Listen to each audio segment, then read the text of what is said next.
Hola, and welcome to Word to Your Mama. Word to Your Mama is a podcast about the life of a Latina creative, that's me, and the lives of my amazing multicultural tribe. A celebration of shared experiences navigating this dynamic world. There will be special guests, mad laughs, and absolutely no BS. Segments by the Supernatural Bear. That's my little man. He's 10 going on 40 because he's an old soul. But other than that, this podcast will be explicit. Please believe it. Now, why do I have a wide range of peeps on here? It's because I come from the music, art, and Web3 industries. Word to Your Mama comes out every Monday. Welcome to episode 124. Today we're getting an update from an episode that we had back in October of 2020. It was with Colony Little and Evonne Gallardo, the future of BIPOC, disabled, and LGBTQIA plus artists. So, been wanting to have them on for a while. So we finally made it happen. So we get an update on how things have changed since we first met. And then we talk about our artists today currently being supported. Are the systems and institutions that are in place, are they healthy and are they sustainable? We get into all of that because Colony Little is a freelance arts writer. Evonne Gallardo is a senior program director. She works in the realm of arts and culture. So it's a perfect time to see what, if anything, has improved and what has regressed in the last 3 years. And then we get into, a little bit lighter and not so lighter items where we talk about Tio Pedro Pascal, and then we talk about De La Soul, the impact of De La Soul, hip-hop in general, and the passing of Trugoy. And it was great to catch up with these ladies. I mean, I talked to them pretty much on the reg as we, navigate this live texting about the going-ons of this crazy world, right? And especially when it comes to music and arts and pop culture and beyond. So I hope you guys enjoy. And then after that, we have a Supernatural Bear Corner that we're just going to, he needed a break. He told me he needed a break. And I don't run a sweatshop here. So we're going to have, a replay of one of the fan favorites in the Supernatural Bear Corner. So let's get into it. And here we go. Okay. Here it is. All right, ladies. What are we talking about? It's the update. Let's let the folks know. It's the update. So today is the update with Colony Little and Evonne Gallardo. And last time you guys were here individually since then. But the first time I had you on and part of what we're discussing today was October 2020. How long ago does that feel? October I 2020. cannot believe it. Oh, so much has changed. That was in the thick of 3 lifetimes ago. Exactly. That was in the thick of the pandemic. I had just started. You were episode 7, ladies. It was episode 7.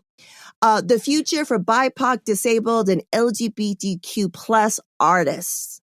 That's what it was. In the thick of it. We were going through so much stuff. It was right before the elections. Thick of the pandemic. I mean, our anxiety was high. And the little gist, this was before I used to put more into what the episode was about. But it says in this episode, we discussed the current state of the arts, what the future looks like for BIPOC, disabled, and LGBTQ plus artists. And I talk about how amazing to have you guys, how, you guys are gems, But I mean, we covered a lot of stuff. A lot of fucking shit was happening. Wow. So I was tired. That's what I remember. I was tired in October of 2020.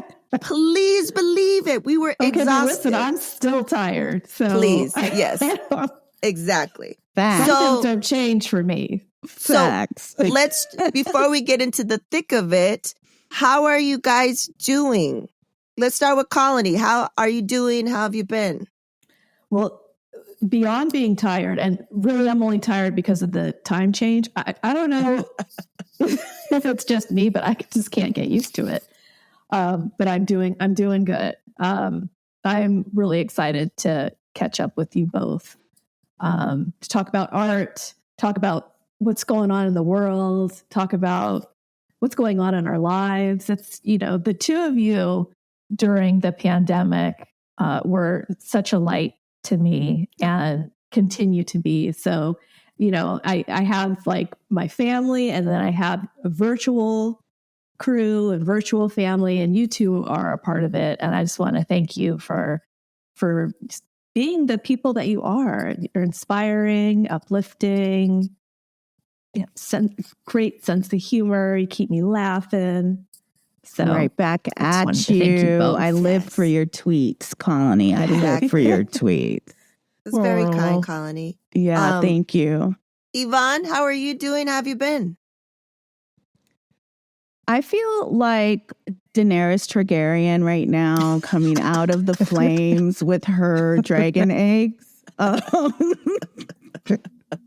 I mean, the past 3 years, for real, have been like a trial by fire for me. When we think about those life moments where things are kind of just pulled out of your life or, removed for no rhyme or reason, like that's what's been slowly and then quickly happening for me over the past 3 years.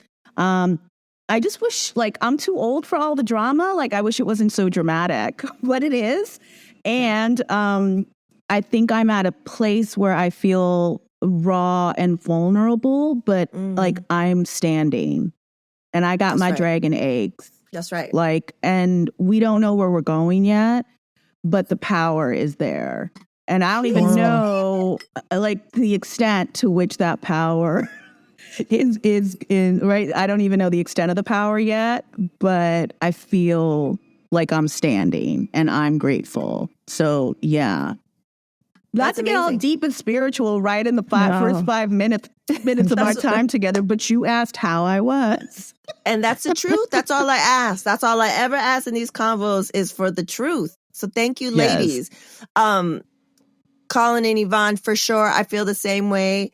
Like you said, Colony, lifesavers. Like, you know what I'm saying? Like, especially during the thick of it. And it's hard to be like, oh yeah, that was just, just in 2021. That was 2 years ago. 2022, 3 years ago. Like, it's crazy. So, we've been wanting to do this for a while. Schedules, life, I'm going to let you guys lead. Like, let's talk about it. Like, what is the update on the issues that we talked about? Where are we at now? And let's just go from there. Start it off, ladies. Yeah. Whoever wants to go first. Yeah. Well, one of the things that we didn't talk about in the midst of the pandemic, in the fall when we talked, was right at the tail end of folks taking to the streets and protesting.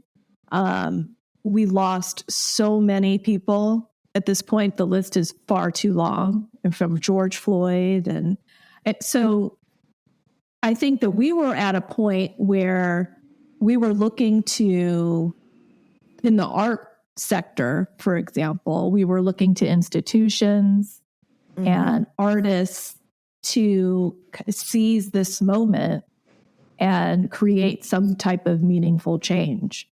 And I think the fact that we're meeting right now is really interesting, because now we're looking at those institutions and seeing whether or not they really fulfill the promises that they made. And, if we talk about kind of what's going on in the corporate sector and technology, I mean, the Silicon Valley Bank debacle on Friday, and did you guys see the Wall Street Journal op-ed where someone posited that the bank collapse may have been because leaders were distracted focusing on diversity and inclusion? Oh my God. So it's like the scapegoating has begun. The priorities have now changed.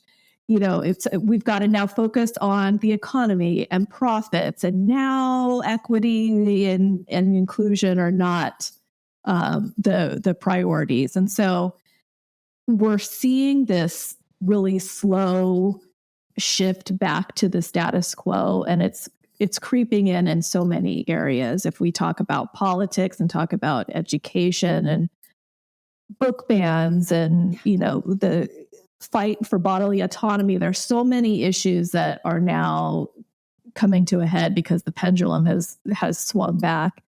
It's almost like we should be expecting this, but we always end up, scratching our heads wondering, well, how did we get here? So, when circling back to the arts right now, I think that for artists, this is a really unique time for artists to step up and be the voice for others who feel like they have no voice, are being silenced, they're being erased. And so I think that art continues to be not only a vehicle for change, but a voice for the unheard. And so I think it's just a really important time for artists. Now, when it comes to the museums and the structures that support them, I think that that's where some really important change needs to continue to take place. And I know, Evonne, we've kind of had side conversations about it. I know you've done that. That's like the core of your work. But those are some of the things that I'm thinking about right now is, we've made these pushes to diversify boards and museums, diversify staff. What are we doing to sustain that moving forward? And how are we changing the structures? Because there are just inherent problems in the structures that still need to be contended with that a diverse staff isn't necessarily going to solve, if that makes sense. Yeah. Yeah. All of that. And what kind of, just to touch bases on what you were saying before we go to Evonne, Colony, full-blown like regression. Like, Yes. Yeah. Like, did you guys see, I forgot what state I just posted, and I was like, why do y'all hate us? Like, the death penalty for abortion? Like, how much are we regressing? Like, the banning of book, like, was this the 1950s? Like, what is happening? Like, it is crazy. And so, Evonne, things have changed for both of you. Like, Colony, you're on the board for the Raleigh Museum of Contemporary Art. Is that? Contemporary Art Museum, yes. And then Evonne, you're with a new organization, a new role. Tell us about that and how, the update from what we talked about and where we're at now. Oh, yeah. So still on the board of National Association of Latino Arts and Cultures, NALAC, my beloved NALAC. But just started a new position in November with an organization based here in Los Angeles called Community Partners. It works across sectors to provide fiscal sponsorship, but also intermediary services. And what that means basically is we help government and private funds with a lot of money get money to the people and the organizations that are doing the work on the ground, right? So like not just kind of coming in as a foundation and creating guidelines and saying whoever wants to apply, and then it's the same old folks that are in system. So it's very grounded in equity.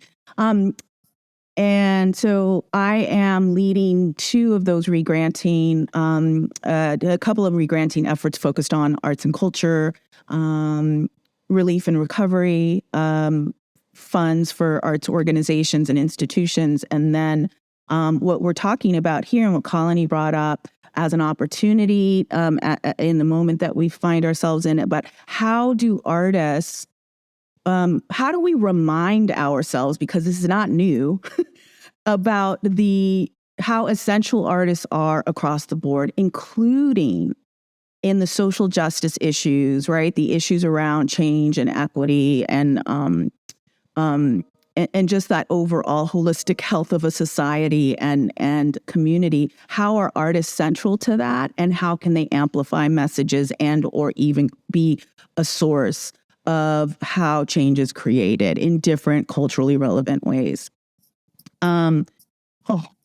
And so I've been, in kind of the practice of it, not the theoretical thinking, which I did for 8 years as a consultant, all right, with various institutions and organizations around diversity, equity, inclusion, cultural equity, and the intersections of life and arts and culture. So I'm really grounded in the mechanics and the experimentation of how this works and how it may not work, and being okay with how it may not work as long as we're moving towards that same North Star, right? Like, because it sometimes it has to be a series of experimentations. But to your point, just to speak to your point, Ritzy, about like it feels worse, or like how the heck do we end up here after just, a year ago kind of feeling, or even 2 years ago, like feeling things might change. I don't know. It feels like, to use a really bad metaphor, it's like when you're on one of those really bad diets and then you lose weight and then your body is like, goes into starvation mode and then gains the weight back on and then gains even more weight back. I mean, that's a really bad metaphor, but one that comes to me right now as we discuss where we're at.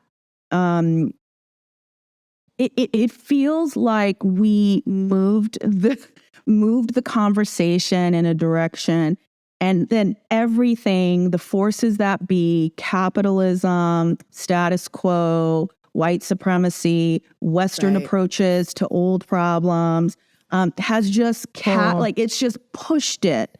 It's almost like a boomerang that has even more momentum and strength coming back to us. I think that one of, as we were exploring diversity, equity, and inclusion, really intentionally and in perhaps a different way 2 years ago, I think all of us were cynical. Like, all of us who've been doing this work for a long time, we were cynical and hopeful. We can be both of those things at the same time. And I saw, as a consultant, a lot of old ways being re-implemented, ways that we knew did not work in the past. It was called something different. It was called multiculturalism. It was called whatever, but it did not work. It did not move, to Colony's point. It did not address power. It did not address power. It addressed identity politics. But it did not address power and the importance of, and the need for us to consider the intersectionality of class, as well as capitalism and all of that. And that goes to the heart of institutions, right? Like, why institutions are built, how they keep going, and what they uphold. So those are just like things I'm thinking about. And I'm also understanding that institutions and things we've built don't just get toppled, right? I mean, they could, but they don't just, right? In how change happens. It doesn't happen so dramatically. But I will say that we are being asked to focus on how well and healthy these systems we've built are or not. And that's what I've also been focused on a lot, this idea of wellness in a very broader conceptual sense. Are our systems healthy? Are we healthy? Is what we're creating sustainable? So there's a lot underneath those questions, but I feel both of what you said in the arts and culture world, it feels like we're back, and even at a worse, like to kind of a worse level, even though we've had different conversations. And I feel some of the solutions that were implemented by institutions themselves were hiring a DEI officer.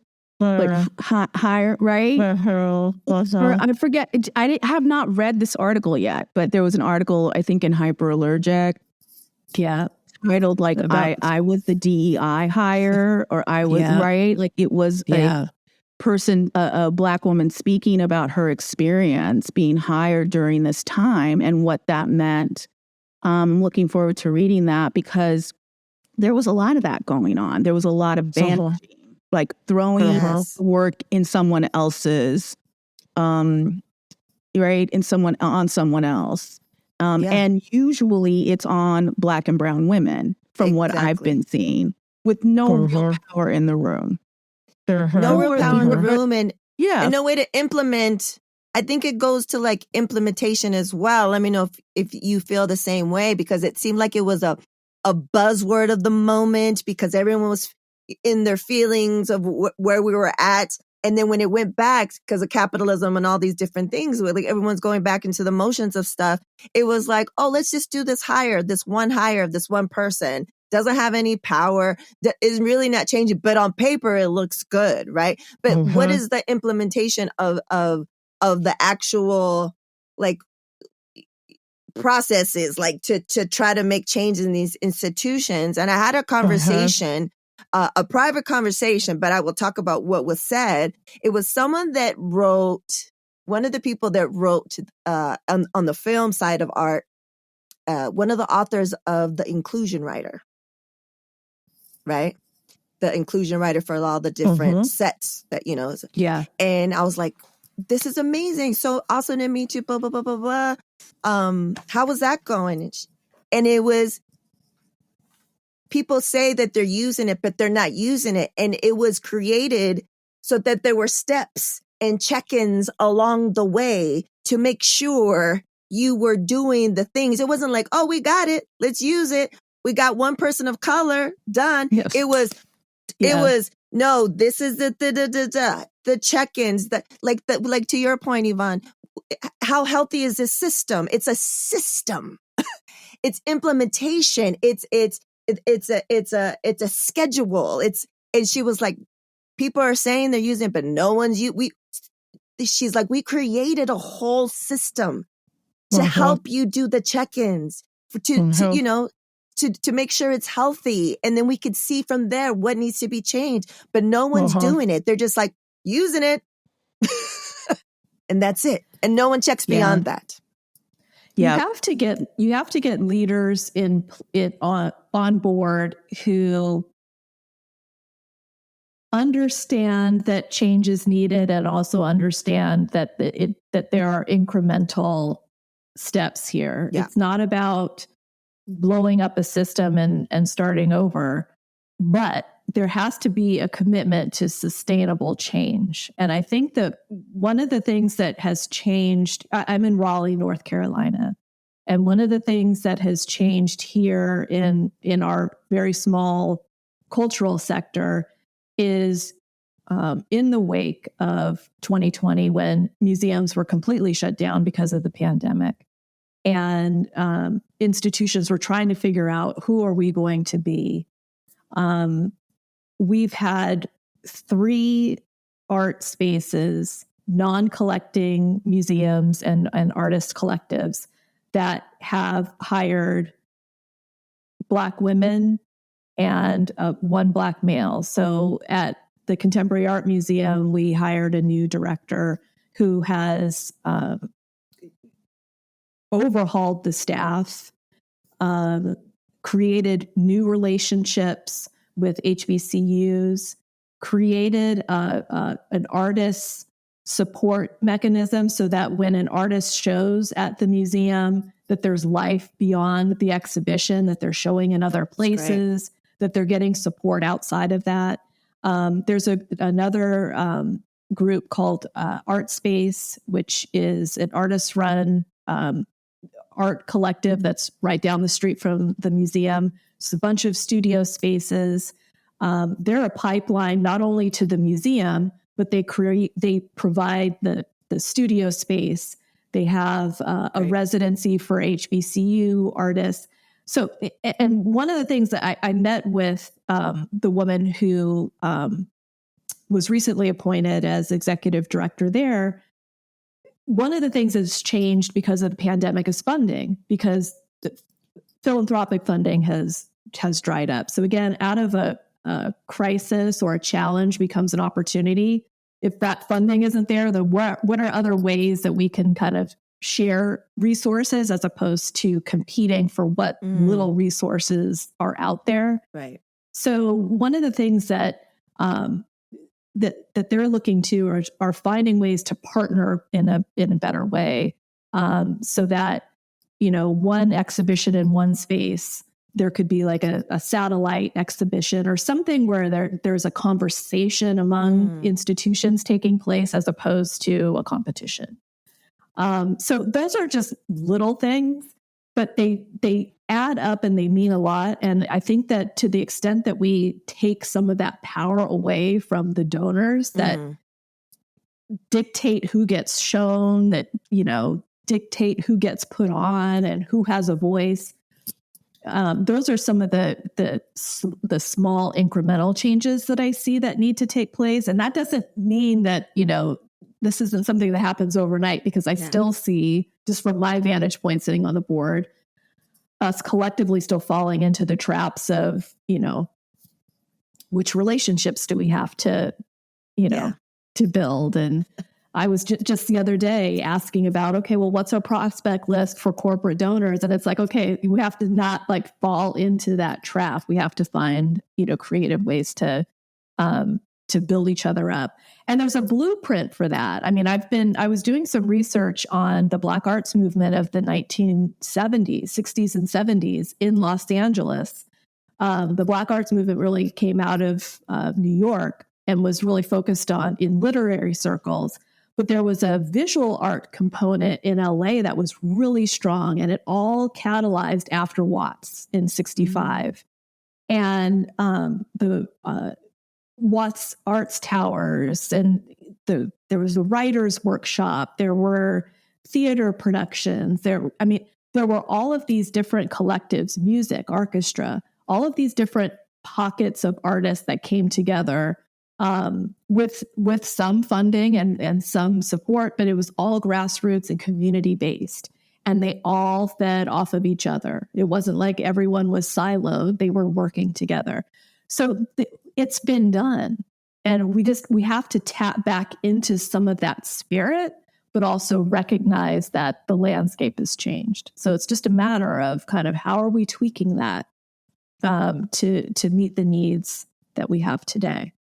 Yeah, Connie, that's such a good point, because I have noticed in the various consulting relationships I've had,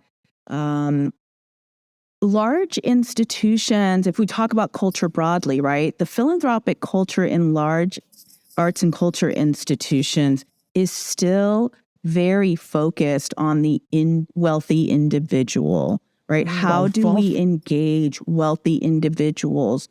As we have diversified the field to the extent that we have within large institutions, there is a meeting, right? There is I don't want to say a conflict, but there is a meeting of two different sets of values, right? The folks that come from that kind of privileged right background of the individual being able to give millions of dollars to an institution over their lifetime and perhaps bequest something, right, at the end of their life, against this kind of collective, mutual benefit driven value model that comes from many of our communities and from the past and from the present. And the sustainability question comes into play with regard to these institutions about how many more wealthy individuals are you going to be able to recruit to sustain your philanthropic model? Yeah. And just like technology, the unwillingness to invest, right? It's not an either or proposition. It's how can we work both of these sets of resources that we have available to us, but the refusal to invest in the long term, right? As you spoke, Ritzy, it's not about like, here's your medicine, take it and you're all better. It's like, it's an iterative process that happens over a long period of time, just like culture shifts, happen, right? And yet institutions continue to refuse to invest what's necessary, money, time, people, into that, integrating those types of value model. Just like they're refusing to integrate investment in people in technology, because now we're not stay at home anymore.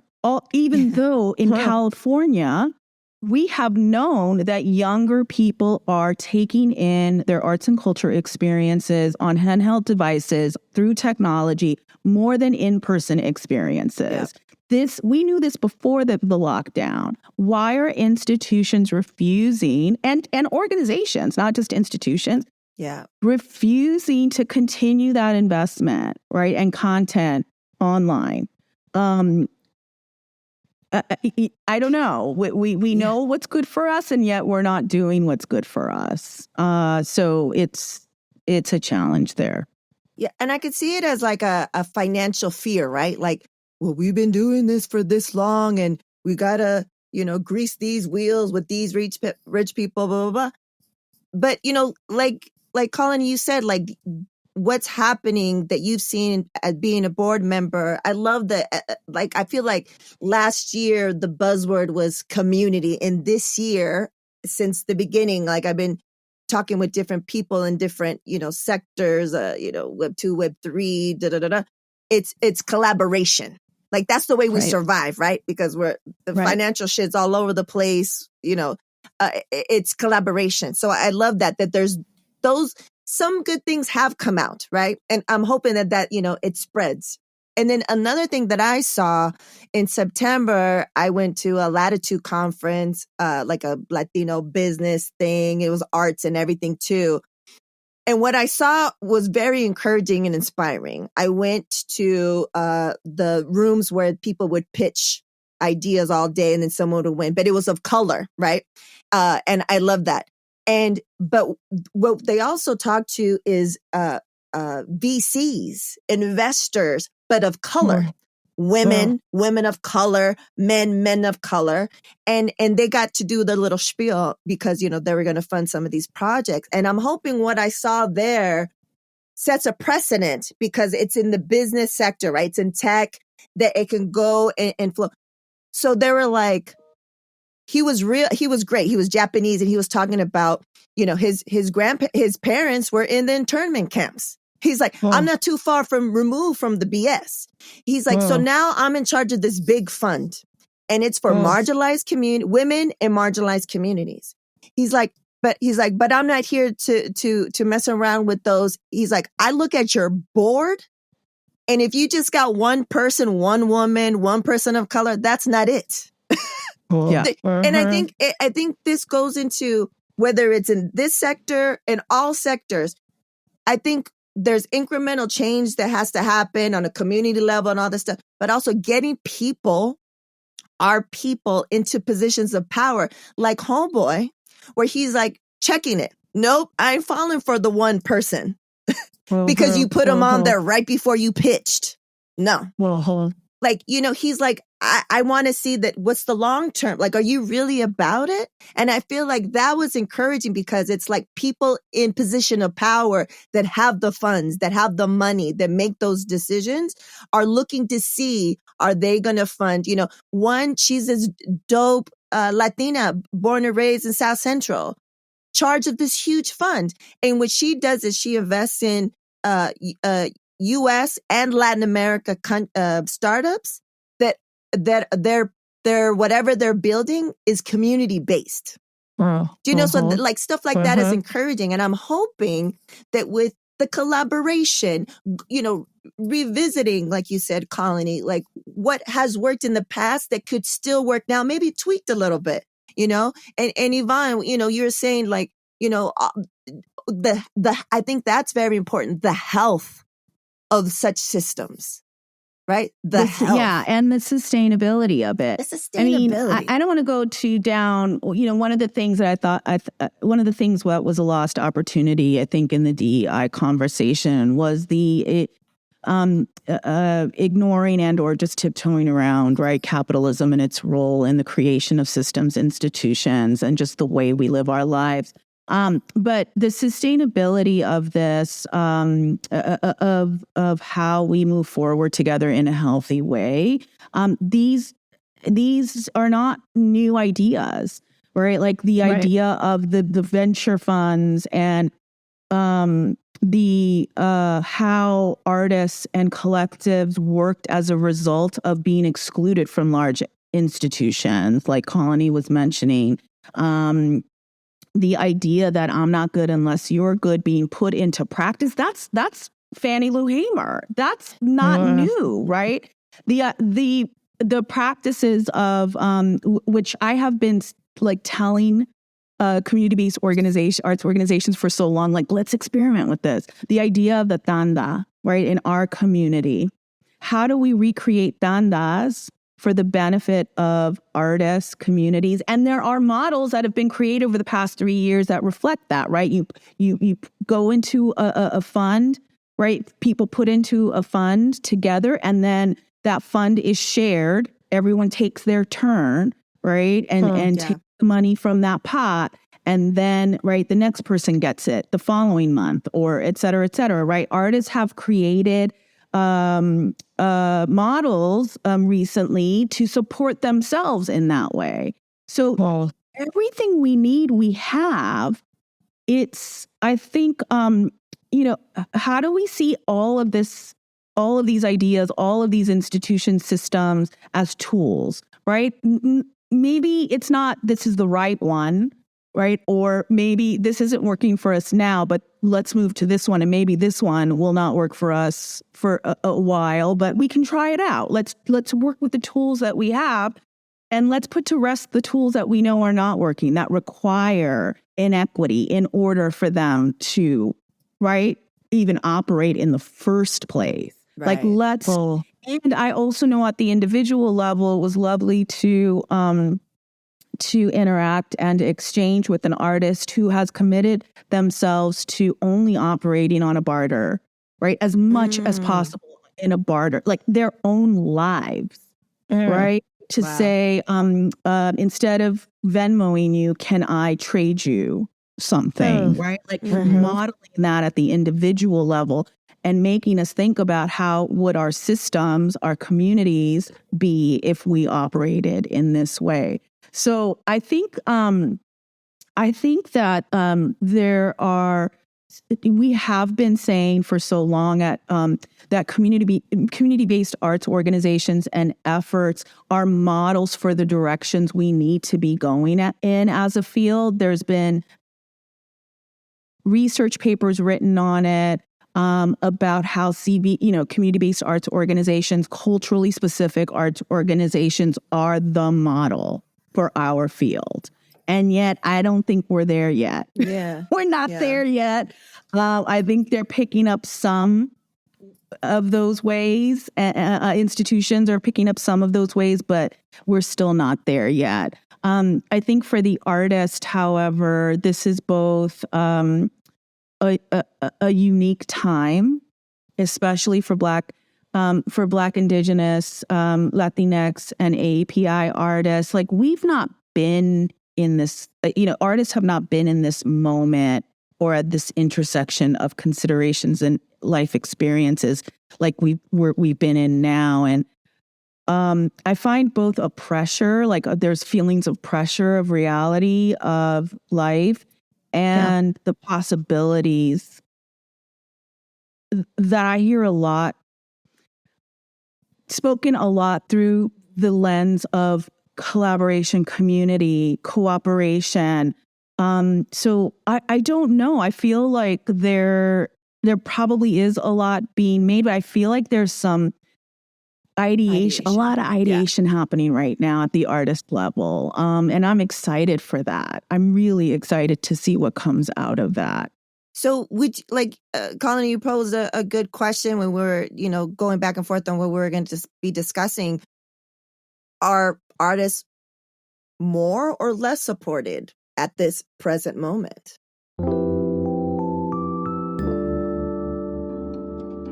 Do you want to support original content that supports diverse voices? Why not support Word to Your Mama? You're listening to it right now. Become a patron. Head over to patreon.com/WTYM. There are 4 patron levels to choose from, including Good Looking Out, I'm Down, Hell Yeah, and Please Believe It. Benefits include patron shoutouts, exclusive patron-only content, and so much more. Head on over to patreon.com/WTYM to take your support to the next level. Gracias.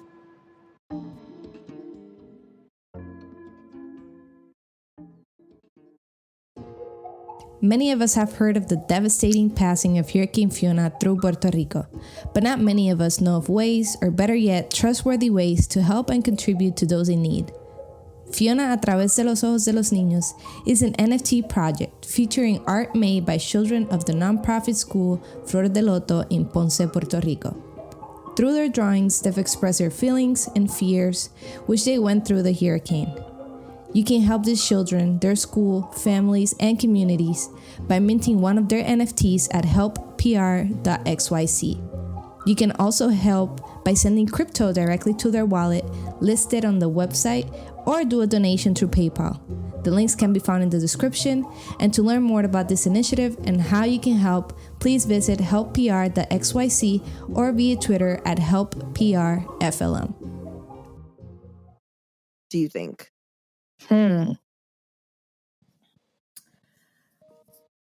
That is a really good question. I think that I want to say that they're unfortunately less supported.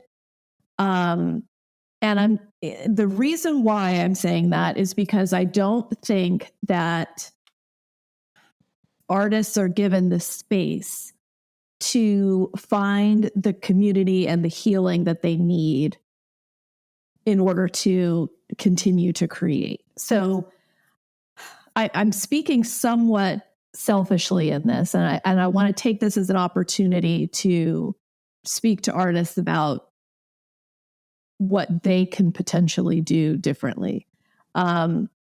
Last year, I was part of a writer's workshop, and I was on a panel discussion, and we were talking about just the practice of writing.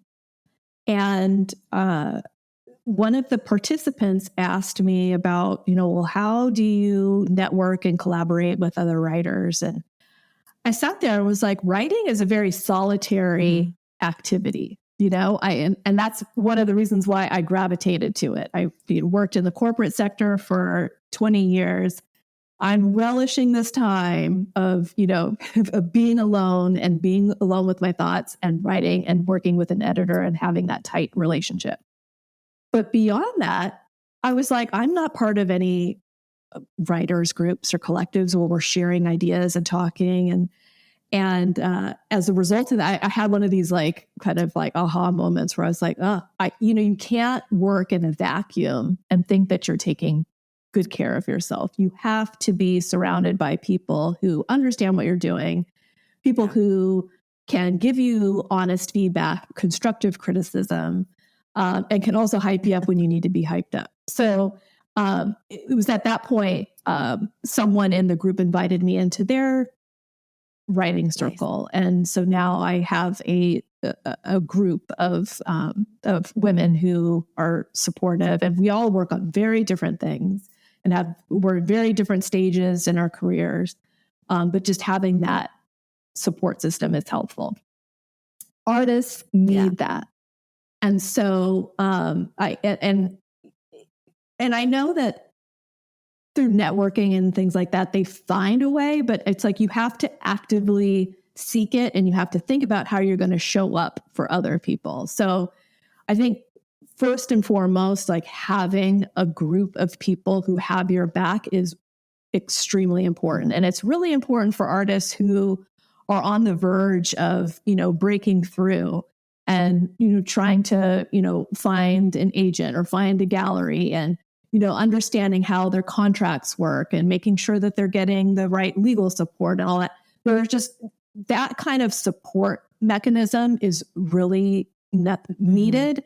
And it's not, I don't see it in a structured way. There was at Art Space, which is the group that I mentioned a few minutes ago. We had this like impromptu. I just showed up to their space for an impromptu screening of Titus Kapfar's documentary called "Shut Up and Paint." I'll send you a link to it, Ritzy. It was on the short list for best documentary. It didn't get the nomination. I was really upset, but it was all about this point in his career where there's this expectation that he create, and the expectations weren't necessarily like matching with where he was mentally. And so like you have to make the decision, do I produce because those are the demands of this gallery that just signed me? And do I just create based on the demand? And is that work still good? Is it as good as the work that I created when I was hungry and no one was, gave a damn about what I was doing? So, and that's something that I think anyone who kind of languished in obscurity and then becomes hyper visible because of success, that's what they have to contend with, regardless if they're music, acting, whatever. So those support mechanisms are vitally important, and it begins kind of just on the grassroots level. Yeah. And one of the things that I always say, like at CAM, that I want to see are, artist salons where you have discussions among artists about the things that they're dealing with. And it's kind of like a kitchen table conversation. It's not a big, to do Zoom meeting but we had a panel discussion that I moderated at the museum last year when we talked about that. And I was like, okay, how can we continue to have those conversations? And those are the types of spaces that I want to find myself in and, want to support. So that's what I'm looking to do in my corner of the world. Love that. And what about you, Evonne? Do you feel, are they more or less supported in your view and your experience recently? I think when we talk about effective and sustainable systems, I think there are some that are supported, and there are a whole lot that are not. And I mean, the stuff that was working towards kind of where we needed to go, whether it's funding or institutions, opportunities, I feel like they've gotten better at meeting the artist's needs. Like, for example, one of the projects I'm working on, I remember artist grants or fellowships, it was project-based. Make a proposal about a project you want to do, and at the end of it, you have to produce that as a part of this support. Now it's here's a year-long equivalent of a salary, right? Some are even giving health benefits for a year. And here's some money for a project. Right? With no, you're not tied to a specific outcome. We didn't have that in the funding field before. So again, those who are doing the work intentionally and doing good work have only gotten better at understanding how artists need to be supported. But that's a small portion of artist support. I think that the number of artists in this country has grown exponentially with the growth of art schools that happened, right, in the late 90s through the 2000s, right? There's so many more artists. I don't believe, from what I have observed and the conversations I have, I think there are a lot of artists that feel alone. And when I have conversations, whether it's about not getting a partnership they wanted, right, whether it was a gallery or a grant or whatever,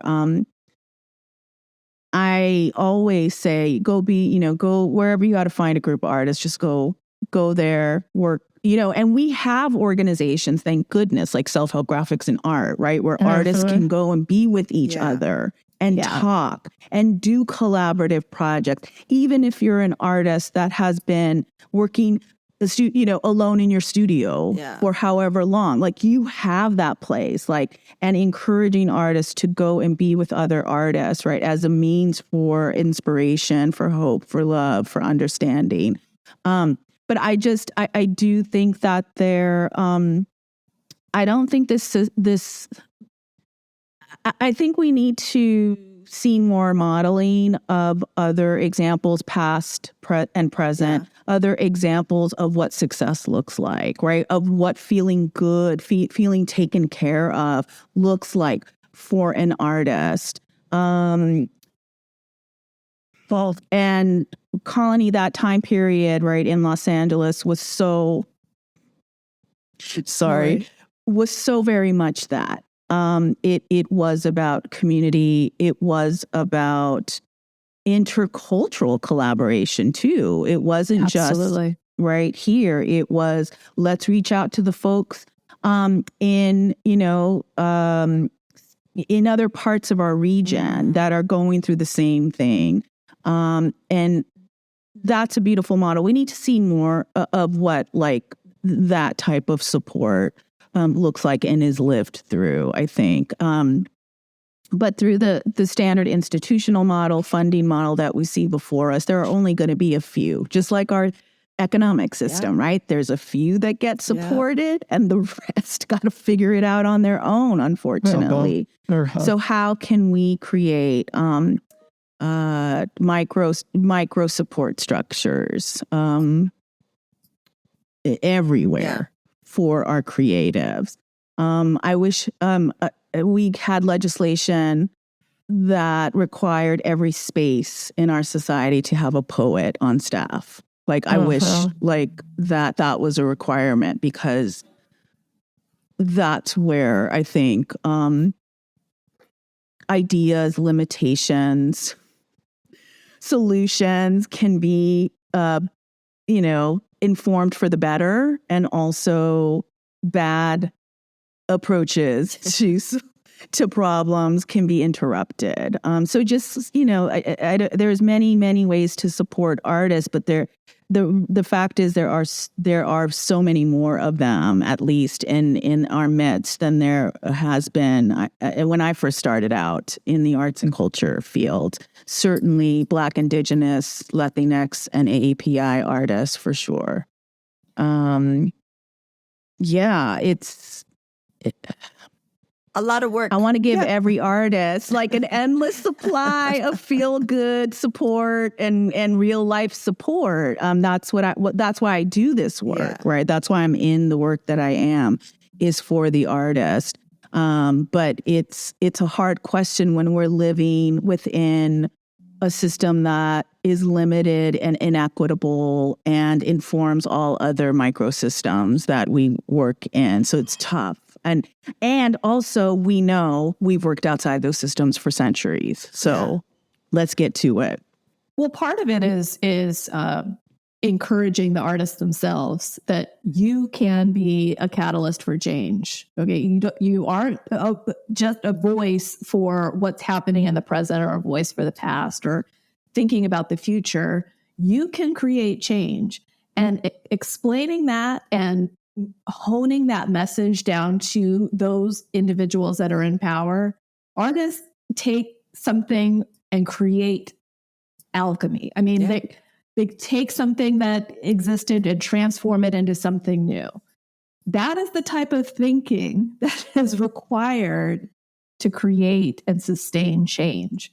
And that's not the outlier. Like, we need to find ways to integrate that thing. That's why I love your point, Evonne, about having a poet, because it's a completely different voice, but it's a necessary voice and a needed voice. And artists can create that change just as easily. Yeah. Absolutely. I love that. So ladies, we could talk about this all day. I know we have schedules and things to do. So, since you guys have been here now, this is your third time now together and then individually. I'll have links to get their group episode last time and their individual episodes. So that means you guys already done the slow as hell, the not so rapid fire questions, the slow as hell questions. So because you guys are veterans, and this will not be the last time you guys will be on here, we'll do it again. Let's have another check-in. So instead of doing that, let's talk about, some things we also really want to make sure that we touch upon, such as, as Evonne, you called him Tio Pedro. Let's talk about it. Let's touch on that. And then let's talk about De La Soul. Let's talk about let's touch about those things real quick on our way out. And the reason I called him Tio Pedro is because I saw that he's over the zaddy thing. Like he's over it. So I hear you, Pedro. I hear you. So let's talk about Pedro Pascal. First of all, I was not new to the magic that is Tio Pedro. Been knowing. Because obviously, as I started out, my answer to Ritzy's "How you doing?" right question, I referenced Daenerys Targaryen because the first time I encountered Tio Pedro was on Game of Thrones. Looking fine is hot book. No, I did not know he was on Game of Thrones. Yes. I got to give you the season. Yeah. I forgot his character's name. But what Dorne, was he like part of that Dorne? That's right. Universe? That's right. Okay.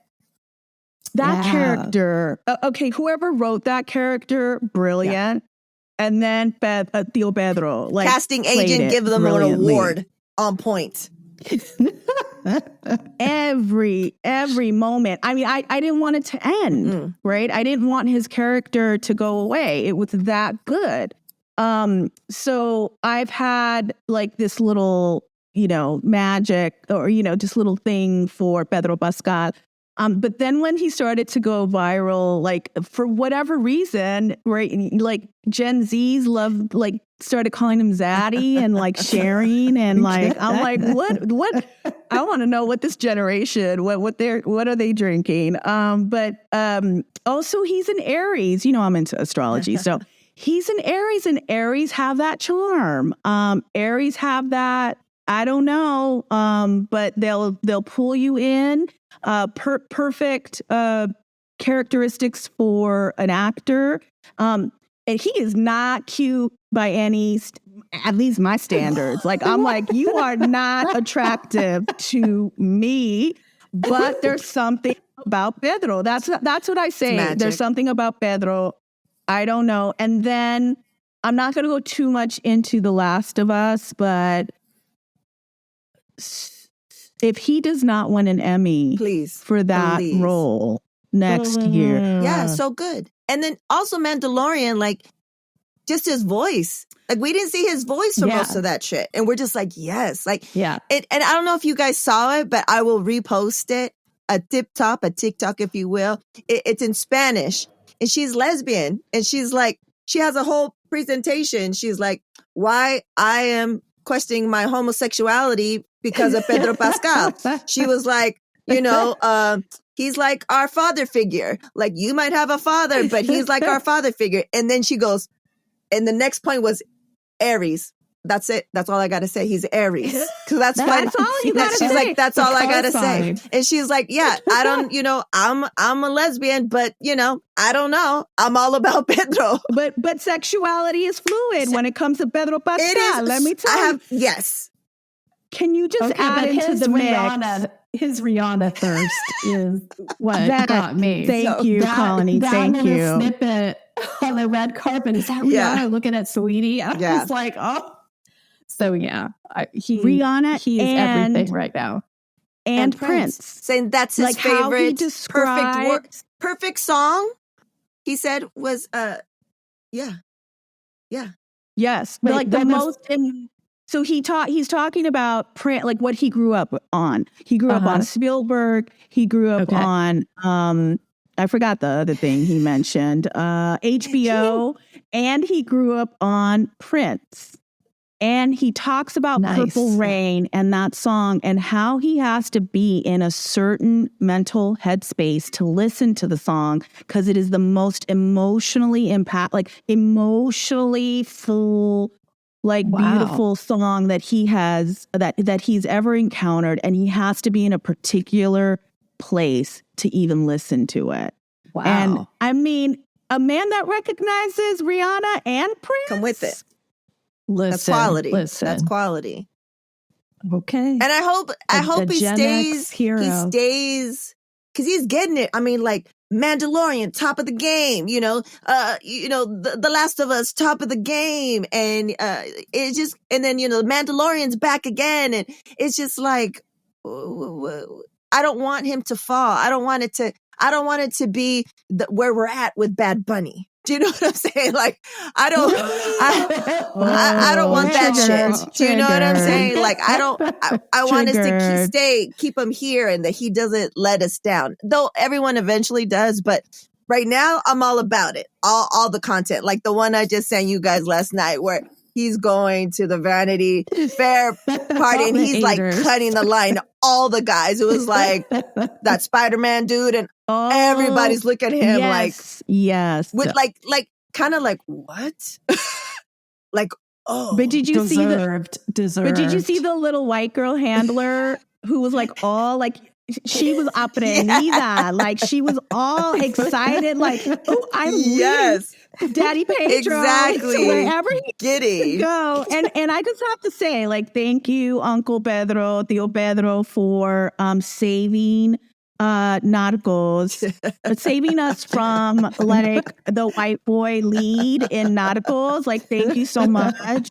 Because also he was amazing in that show too. But yes, that video was hilarious, and we love Tio Pedro. What's up?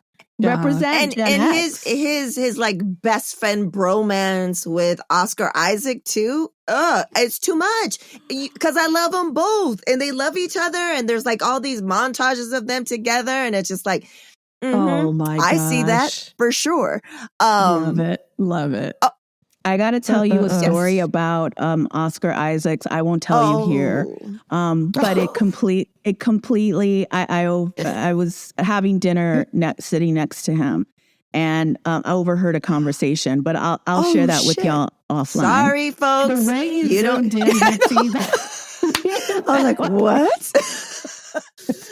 But he is fine. I have to say, I'm not really into the white Dinos, but. Fine. Them too? Yeah, they're fine. Fine. Yeah. Something about, I don't know what's happening. Okay, next topic. I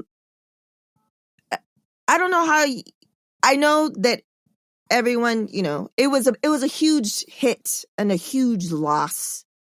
And I think for me, I think for us collectively, our generation especially, we just been losing so many of our people, hip hop, it just the 50th anniversary, and then to lose what we've been losing every year, multiple people from that. And I feel like, especially us three here, I just talked about it with 2 episodes ago with Linda Garcia on how hip hop, especially when we grew up with it, being Latinas, not being, Mexican enough for the Mexicans and not, being too Mexican for the whites. Hip hop embraced us in a time where we felt alone. Right? Mm-hmm. So it's so important. Mm-hmm. And I feel like it's so important for us that here we are now in 2023. It still informs what we do in so many different ways. It seeps in everything 100%. That we do. We've never been fair weather fans of hip hop, and to lose so many people that are our age or just a little bit older, so young.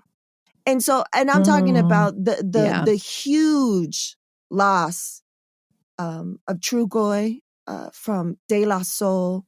And let's talk about that. Like, so many things. Dave, it's wild that we're talking about Prince. Now we're talking about Dave. God. I mean, that one was so hard.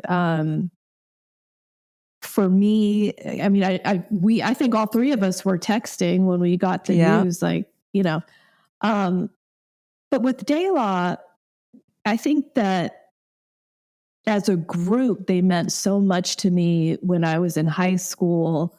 I always listened to hip hop. Hip hop was always a part of my life. But De La in particular spoke to me in a way that no other hip hop artist could. So in high school, I was a senior when 3 Feet High and Rising came out. I remember spring break seeing De La perform at the MTV spring break. MTV would do spring break. Oh my gosh, yes. That was wild. Yo MTV Raps did like a whole thing on that album, and they were performing at spring break, and I remember them playing I Know and hearing that Steely Dan sample. I sat there and I was just blown away, because I was like, okay, how are these three dudes knowing about Steely Dan? And I know about Steely Dan. And I love that song, and how worlds are colliding in a really cool way. And, you know, when I was listening to hip hop in high school, I was like one of only 2 Black girls that were there. There were no Black boys that I was going to school with. So hip hop for me was like my outlet. And when I saw De La, I was like, these are dudes that I like dreamt of going to school with and being surrounded by and having crushes on. And so that, and the fact that they were just blending all of these sounds and vibes and energies and not playing into, you know, what is expected of you in terms of how you show your Blackness. Yeah. That's why they meant so much to me. And I remember when De La Soul is Dead came out, like just anticipating that and playing. And I remember like playing the tape and hearing oodles of O's, and just like, I just remember just the sound of that. So it's been nice kind of reconnecting with the catalog, and it's just been bittersweet because we all deserve that moment of coming together and celebrating them. And that was taken from them. It was taken from us. And it's just so hard. And, you know, there's a part of me that I'm just jealous of, you know, boomers who get to still listen to the Stones and go to Stones concerts and things like that. And I'm just like, where, you know, I wanted to be 60 going to a Prince concert. I wanted to be 65 seeing, you know, De La and Black Sheep and Queen Latifah, and, you know, and we're just, totally. It's tough. I can't agree more, Colony, with like how you connect, how and why you connected with De La. First of all, like, you know, for those of us who grew up in major metropolitan areas, whether it was LA or the Bay Area,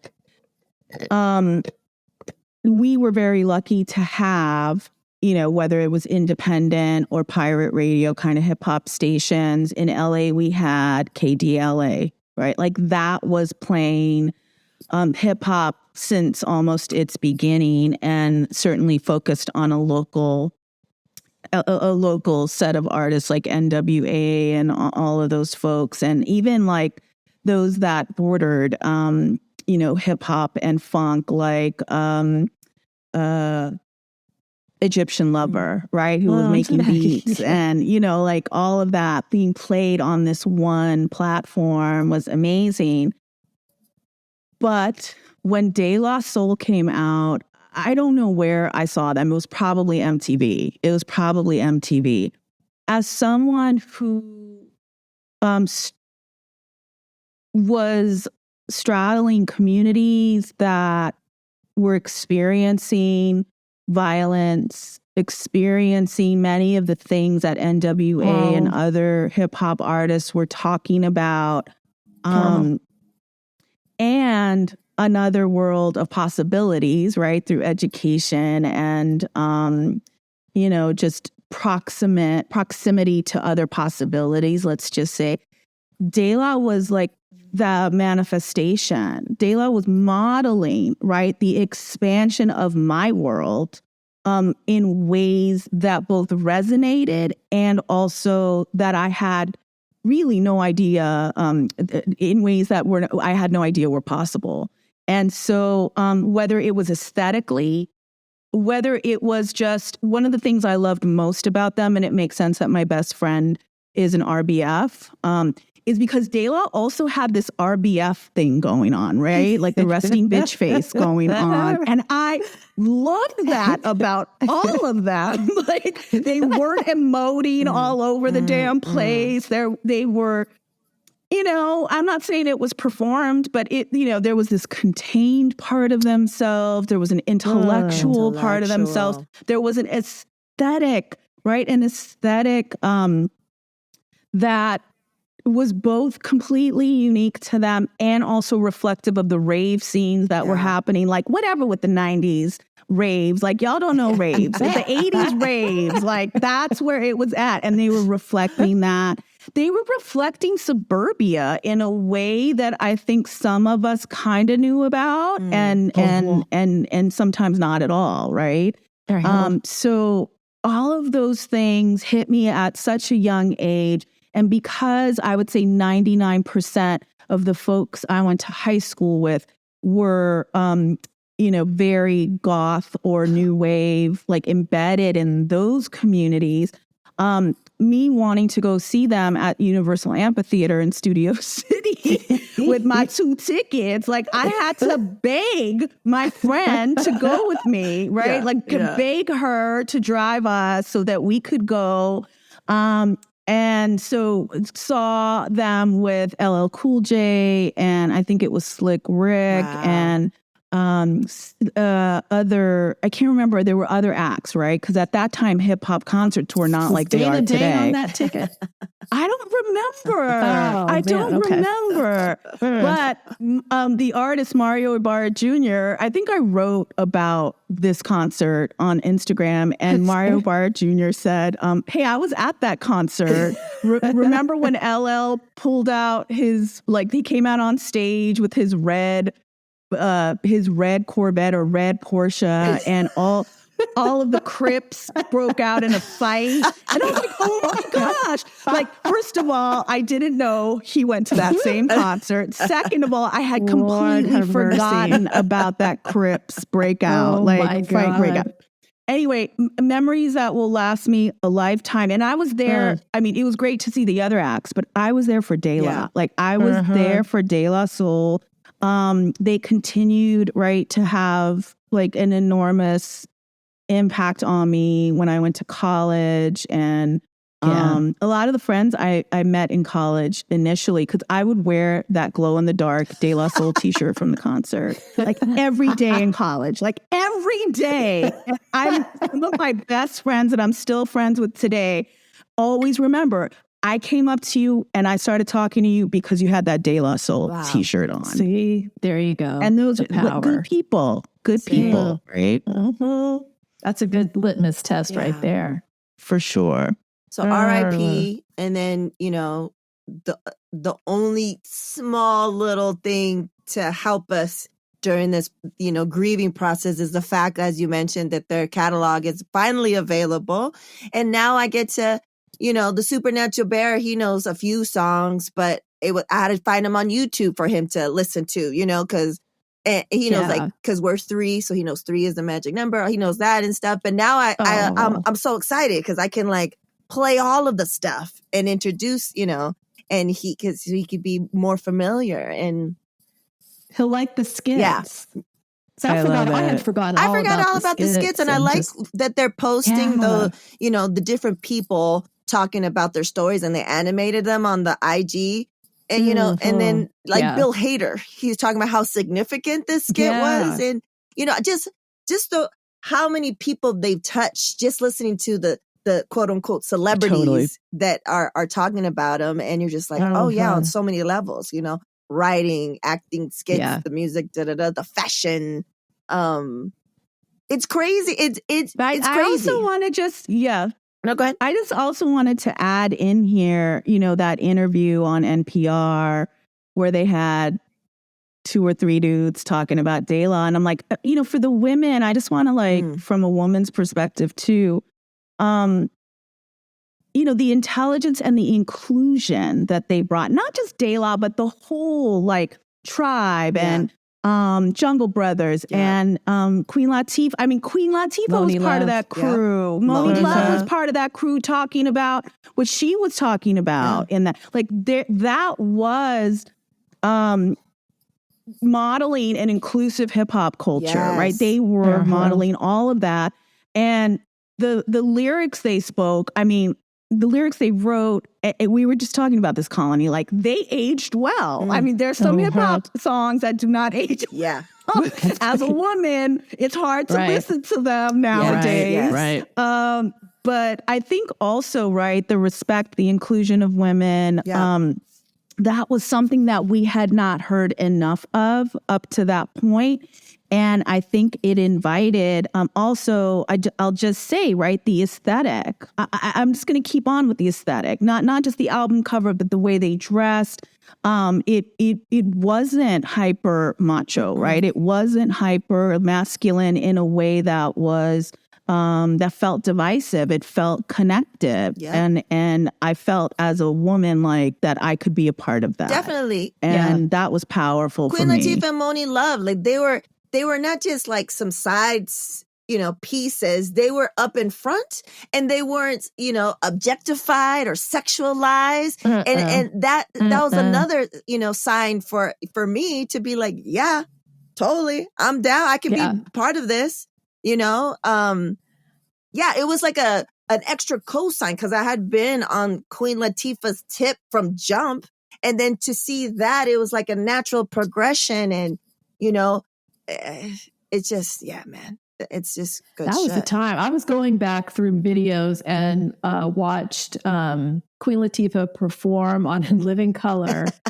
I think it was Latifah's had it up to here. It was at the outro of In Living Color. And she had, I remember when that episode aired, and her backup singers were wearing some black jeans and these big oversized Express long sleeve shorts, the Vern shorts. I had 4 of them, and they was wearing that. I mean, and I was just wow, thinking back on just going to the clubs and not having to be who you have to be now in terms of the bodycon dresses, BBLs. And we don't need that. It was just it was a totally different scene, and everything. I didn't know what I wanted. I didn't know what line of work I wanted to do or what I wanted to do in college, in freshman and sophomore year. But I knew that I wanted to be a Queen Latifah backup dancer.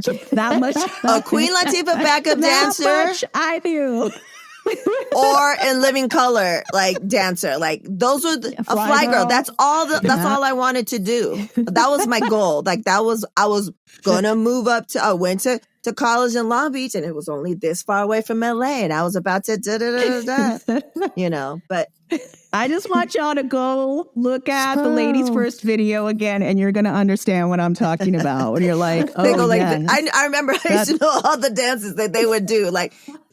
It's just so good. And I love that. Good. That was the time. And I talk about that a lot, where everyone had minimum 2 dancers. Yeah, minimum. And it was awesome. It was great. Okay, ladies. Well, thank you so much for your time. This was a blast per usual. I can't wait to hear the story that you guys aren't going to get to hear, listeners, with Evonne, the Oscar Isaac story in a little bit. But thank you so much. If there's anything you want to let people know that, you're a part of, that you're doing, where can they find you? Let it rip. You can still find me at EvonneGallardo.com. I'm still consulting in addition to the work I'm focused on now with community partners.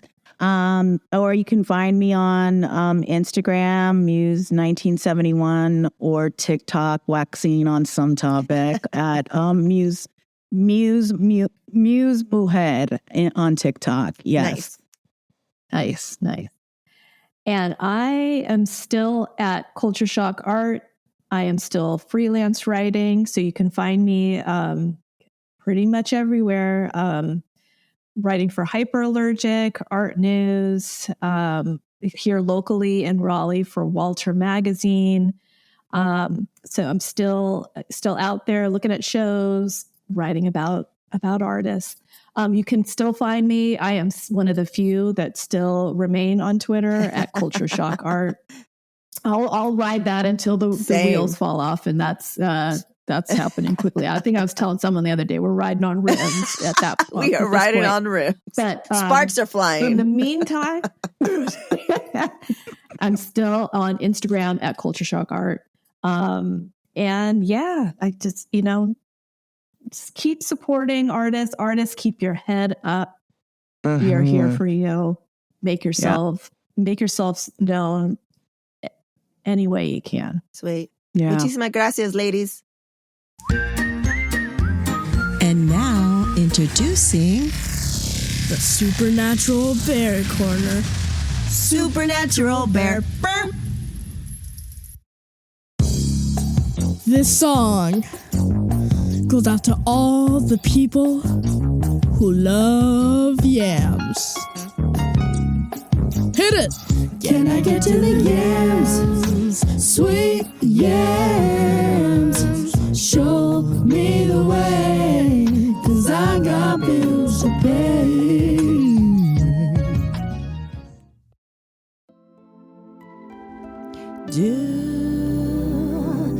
Shooby-doos. Yeah. There you have it, folks. Episode 124 with the ladies, the arts and culture ladies. Yes, good timers and very informative. It's one thing to discuss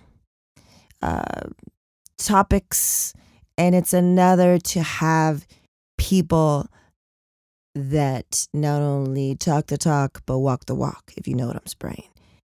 So, muchísimas gracias to the ladies. And that won't be the last time. That might be the third time, but it won't be the last time that they are here. I feel that they're always on the pulse, being Black and brown women that continue to really be about the artists, and share information. They don't gatekeep and are really advocates. So I'm super honored and to say that they're my friends, and that, I can count on them to come on here and keep it 100% real. And then for the Supernatural Bear Corner, as I stated in the beginning, he took a break. He took a little break, and I decided let's put in a fan favorite. And so we're looking right now to see what our next cover is going to be. I think we have something in mind, something that we've encountered recently, and we'll keep you posted on that. And you know all the things. Muchísimas gracias for all the support. We are making different moves this year and bigger moves. So please support. Please write those reviews. It's old school. Give us some 5 stars. But it really, really helps to get our podcasts out to the people.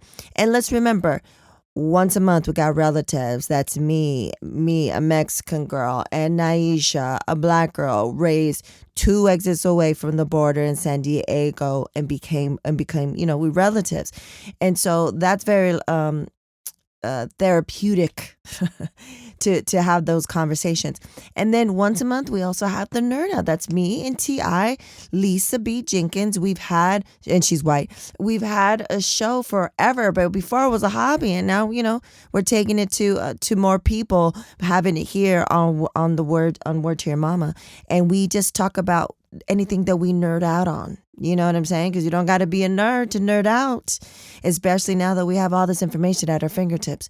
So we talk about that. So next month's episode is going to be how the TFCon, the Supernatural Bear meeting, the legendary Mr. Peter Cullen, the voice of Optimus Prime from Transformers, how that went. So we'll have a recap of that for the next Nerd Out for sure.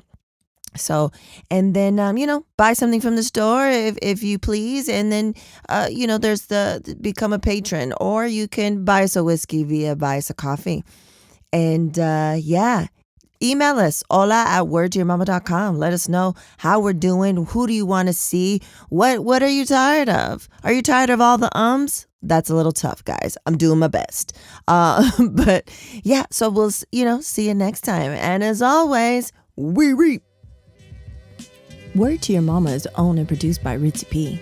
Intro beat produced by Nico Beats.